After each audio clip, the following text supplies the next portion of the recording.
Animal మూవీలో అబ్రార్ పాత్రలో నటించిన బాబీ డియోల్ ఇప్పుడు సౌత్ నార్త్ ఇండస్ట్రీలో మోస్ట్ వాంటెడ్గా మారిపోయారు. ఈ మూవీ రిలీజ్ కన్నా ముందే సౌత్ మేకర్స్తో టచ్లోకొచ్చారు బాబీ. కొన్ని సినిమాలకు గ్రీన్ సిగ్నల్ కూడా ఇచ్చారు. యానిమల్ రిలీజ్ తర్వాత అన్ని లెక్కలు మారిపోయాయి. మోస్ట్ వాంటెడ్ స్టార్గా మారిపోయారు బాబీ డియోల్. యానిమల్ రిలీజ్ కన్నా ముందే హరిహర వీరమల్లులో నటించేందుకు ఓకే చెప్పారు బాబీ డియోల్. కానీ ఆ సినిమా ఆలస్యమైంది. తర్వాత బాలయ్య డాకు మహారాజ్కు గ్రీన్ సిగ్నల్ ఇచ్చారు.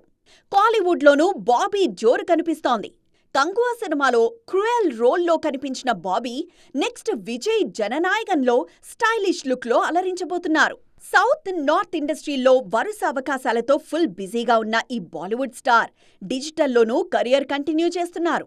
సినిమా అవకాశాలు లేని టైంలో కాంట్రవర్షియల్ వెబ్ సిరీస్ ఆశ్రమ్లో నటించారు బాబీ. ఒక రకంగా ఈ షో సక్సెస్ తర్వాతే సినిమాల్లో మళ్లీ బిజీ అయ్యారు బాబీ డియోల్. ఇప్పటికే 3 సీజన్లుగా రిలీజ్ అయిన ఆశ్రమ్ సిరీస్ నుంచి మరో సీజన్ రిలీజ్కు రెడీ అవుతోంది. సీజన్ 3లోనే సెకండ్ ఎడిషన్గా వస్తున్న ఈ షో టీజర్ రిలీజ్ చేశారు మేకర్స్. ఈ షోతో డిజిటల్లోనూ తన జోరు కంటిన్యూ చేసేందుకు రెడీ అవుతున్నారు బాబీ డియోల్.